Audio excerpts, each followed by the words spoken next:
में आने वाला प्रत्याशी जो भी मिले पढ़ा लिखा और समझदार मिले, क्योंकि हम नहीं चाहते कि अनपढ़ गवर्नमेंट हमारे, उन्हें पॉलिसी नहीं पता, कुछ नहीं पता, हमारा भी बहुत नुकसान है उस मामले में। तो हमारा प्रत्याशी हो तो पढ़ा लिखा और समझदार हो, हमारा प्रत्याशी उस लायक है।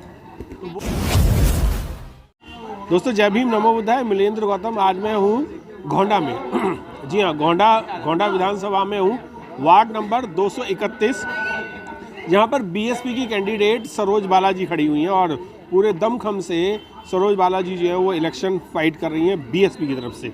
यहाँ पर बहुत सारी पार्टियाँ खड़ी हुई थी, सबकी हवा बिल्कुल टाइट हो चुकी है, क्योंकि देशराज जी की धर्मपत्नी है वो, और देशराज जी का अच्छा खासा इस गोंडा में नाम भी चलता है और काम भी चलता है, काम भी बहुत किए हैं उन्होंने। मेरे साथ हैं सरोज बालाजी। मैं उनसे भी जानना चाहूँगा कि देश की जनता तो एक अलग हो गई, पर एक वार्ड की जनता अलग हो गई, और आपके गोंडा में जो आपकी जनता है उनके लिए आप क्या क्या चीज़ें ऐसी आपने यहाँ पर देखी हैं जो होनी चाहिए थी और हुई नहीं अभी तक?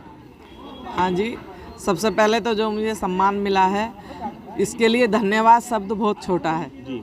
मैं इसको जब तक जीवित रहूँगी नहीं भूल पाऊँगी जी। और इस बात जो क्षेत्र की समस्याएं हैं, जैसे कूड़ा है, नाली की गंदगी है और सीवर की गंदगी है, सीवरों की सफाई नहीं होती हैं, मैं इन सब कामों पे ध्यान दूंगी अगर नेता बनूं, जीत जाती हूं तो। हाँ, यानी कि अभी भी आपको डाउट है कि आप जीत रहे कि नहीं, क्योंकि आम आदमी पार्टी, कांग्रेस और बीजेपी वाले की तो हालत खराब है आपको देख करके। क्या कहना चाहेंगे उसमें?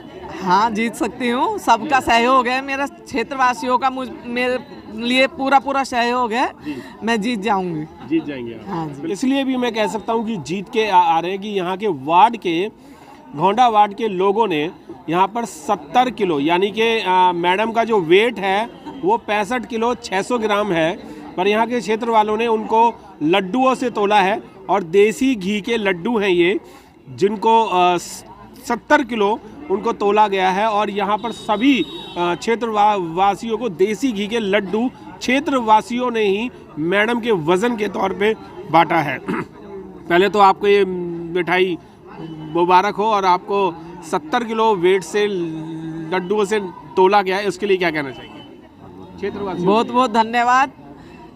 मैं क्षेत्रवासियों से यही कहूँगी कि इन्होंने जो मुझे ये सम्मान दिया है, इस सम्मान को मैं कभी नहीं भूलूंगी, और इस सम्मान का मैं नेता बनकर आती हूँ तो पूरा इस क्षेत्र का ध्यान रखूंगी। आप क्षेत्र वालों से क्या अपील करना चाहेंगे वोट के लिए? वोट आपको क्यों दें?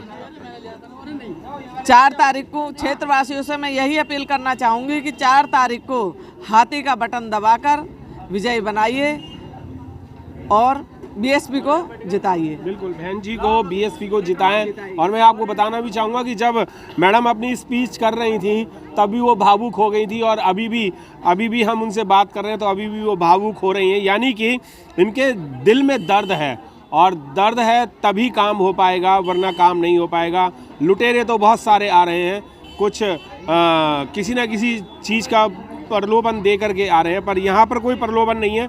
और उल्टा क्षेत्र वाले जो हैं, उल्टा क्षेत्र वालों ने इनको लड्डुओं से तोला है, इनके लिए झंडियाँ लेके आ रहे हैं, बैनर लेके आ रहे हैं, और हर तरीके के इनके लिए साजो सामान के लिए जो भी एडवर्टाइजमेंट में ज़रूरत होता है अपनी जेब से लगा रहे हैं वो लोग। अगर वो जेब से लगा रहे हैं तो जीत निश्चित है। देशराज जी से भी मैं बात करना चाहूँगा। सर, टिकट बीएसपी से आपको मिला है और पूरे दमखम से आप लड़ रहे हैं इसको, तो क्या लगता है कि जीत कितनी कदम दूर रह गई है? बस धन्यवाद आपका, आप मेरे क्षेत्र में आए, हमें कवर कर रहे हैं।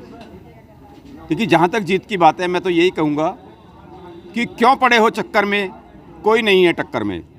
हाथी के सामने कोई टक्कर पे नहीं है, सब लोगों के हौसले पस्त हैं। उन्हें पता है कि एक पढ़े लिखा प्रत्याशी क्षेत्र में उतर चुका है, जो बहुत पहले उतरना चाहिए था, लेकिन इस बार उन्होंने पूरा दम लगाया हमारा टिकट काटने के लिए, लेकिन हमारा टिकट नहीं कटा, हमें टिकट मिला और हम मैदान में हैं और पूरे ज़ोर शोर से जीत के आ रहे हैं। देखिए, जो हमें क्षेत्र में जहाँ भी जा रहे हैं जो सम्मान मिल रहा है क्षेत्र में, वो उनके लिए कोई शब्द ही नहीं है कि हम उनके लिए क्या शब्द कहें। जो क्षेत्र में सम्मान मिल रहा है, वास्तव में सम्मान जो लोग कर रहे हैं वो दिल से, तन मन धन से हमारे साथ हैं, और उन्होंने हमें वादा किया है कि हम अपना हर चंद जान लगा करके आपको जिता के लाएंगे और पूरी कोशिश करेंगे कि क्षेत्र में आप जैसा सेवक आए। जी, आपसे भी जानना चाहूँगा सर, क्या कहना चाहेंगे अपने कैंडिडेट के लिए? जो इन्होंने कहा कि पब्लिक की सेवा करने के लिए और यहाँ की जो जनता ने इनको सहयोग दे रहे हैं, इसी तरह अगर सहयोग बना रहा और ये जीत कर आती हैं तो ये अपने पूरे तन मन से जो है ना सेवा करेंगी जैसे इन्होंने कहा है। बिल्कुल।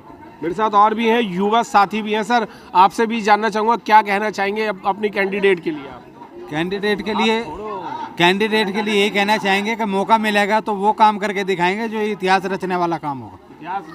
इतिहास रचने मौका मिल चुका है या अभी बाकी है मौका? क्योंकि बीएसपी की टिकट आपके पास आ चुकी है। आधा मौका में मिल गया, आधा पब्लिक के पास है, जो हमें पब्लिक हमें देगी और 7 तारीख को सबके सामने रिजल्ट आएगा। तो ज़्यादा से ज़्यादा संख्या में सभी लोग अपना समर्थन देंगे और मौका मिलेगा, काम करके दिखाएंगे, काम के आधार पर आगे काम करेंगे। बिल्कुल सर, आपसे भी जानना चाहूँगा, क्या कहना जी, हमें इतना खुशी का अवसर मिला है कि प्रत्याशी अपना मिला है और उसमें से भी क्लास 1 अफसर प्लस उनकी धर्मपत्नी सरोज बालाजी ग्रेजुएट। हम यही कहना चाहते हैं कि हमारे बीच में हम पूरा समर्थन करेंगे, दिल से, मन से और तन से, और इनको जिताने की कोशिश कर रहे हैं। और हमें उम्मीद है कि इतने पढ़े लिखे प्रत्याशी और क्लास 1 पूरे क्षेत्र के अंदर नहीं हैं, और हमें उम्मीद है कि बिना हमारे सिफारिश के, बिना किसी के, ये एक अपने भरे पूरे आदमी संपन्न हैं, पूरा काम करके दिखाएंगे। और हमारे लिए इतनी खुशी का मौका और नहीं हो सकता। और आते हैं, चले जाते हैं, धोखा देके चले जाते हैं और बैठ जाते हैं। ये प्रत्याशी एक मजबूत एक खम्भ की तरह हैं। जय भीम, जय भारत, नमो। मैं पीछे भी जानना चाहूँगा, श्वेता जी आप बताइए, युवा नेता हैं, आगे आने वाले टाइम में शायद आप भी इलेक्शन लड़ सकते हैं, क्या कहना चाहेंगे अपने प्रत्याशी के लिए? हमारा प्रत्याशी बहुत मजबूत और समझदार और एजुकेटेड है। हम तो चाहते हैं हमें आने वाला प्रत्याशी जो भी मिले पढ़ा लिखा और समझदार मिले, क्योंकि हम नहीं चाहते कि अनपढ़ गवर्नमेंट हमारे, उन्हें पॉलिसी नहीं पता, कुछ नहीं पता, हमारा भी बहुत नुकसान है उस मामले में। तो हमारा प्रत्याशी हो तो पढ़ा लिखा और समझदार हो, हमारा प्रत्याशी उस लायक है। वोट कहाँ दे रहे हैं आप? हाथी वोट देंगे हम तो, अपने प्रत्याशी को वोट करेंगे। पक्की बात। कहीं ऐसा तो नहीं कि यहाँ तो हाथी कह रहे हैं और बाद में? ऐसा कुछ नहीं है, अगर हम ऐसे होते तो हम यहाँ नहीं होते फिर। जी मैडम, आपसे भी जानना चाहूँगा, आप क्या कहना चाहेंगे? यही कहना चाहती हूँ कि पढ़े लिखे और समझदार अपने प्रत्याशी को चुनिए और हाथी का बटन दबाइए, हाथी को वोट दीजिए। बेटा, अपने पेरेंट्स के लिए क्या कहना चाहेंगे कि किसको वोट दें आप? सभी से अपील करता हूँ कि मेरी दादी को वोट दें। मेरी बहुत बहुत दादी को धन्यवाद। आप क्या कहना चाहेंगे मैडम?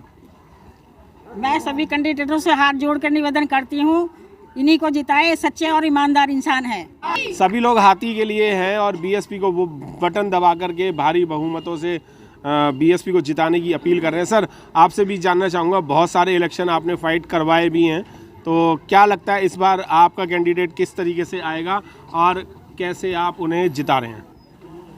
तो जहाँ तक आपने पूछा है कि भी कैसे अपने कैंडिडेट को फाइट में लाए हैं, तो जैसे कि आप जानते हैं कि बहुजन समाज पार्टी का जो वोटर है वो 85% है, जिसमें SC ST और OBC और माइनॉरिटी के लोग आते हैं।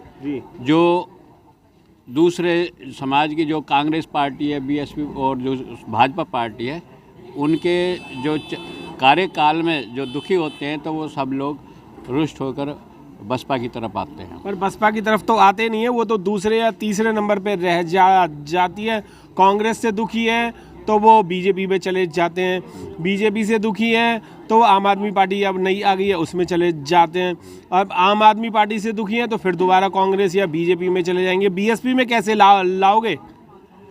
जो बहन जी ने उत्तर प्रदेश में जिस पैटर्न पे काम किया है जी, जैसे बहुत सारे बहन भाइयों को जो बेरोजगार थे जी, उनको सभी विभागों में उनकी भर्ती कराई है जी, और जो बुजुर्ग लोग हैं उनकी वहाँ पेंशन बनवाई है, और जो गरीब लोग थे जिनके पास मकान नहीं थे उनको मकान बना करके आवंटित बहन जी ने उत्तर प्रदेश में किया है।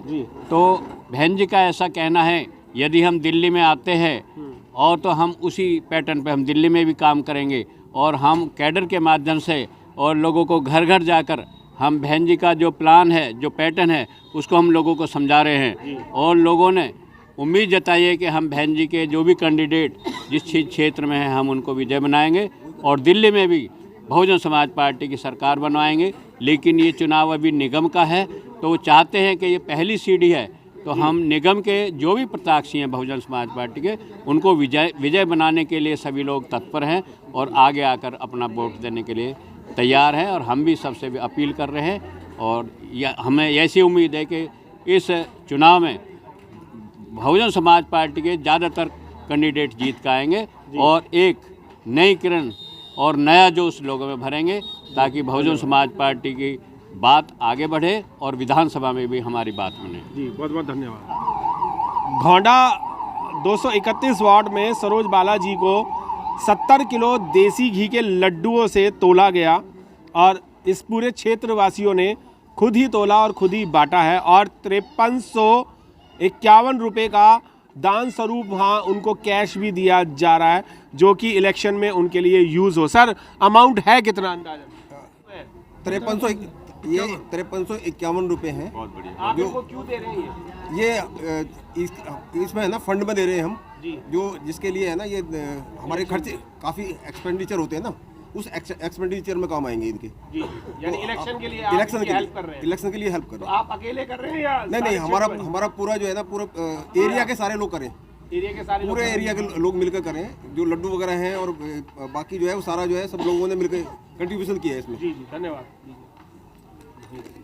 ये 5351 रुपये हैं जो मैडम को दान स्वरूप दिए गए हैं। जो इलेक्शन में खर्चा ज़्यादा होता है उस खर्चे को थोड़ा बहुत इन क्षेत्र वालों ने जो है वो अपनी तरफ से सहयोग किया है और उनके लिए भी बहुत बहुत धन्यवाद सर। Thank you.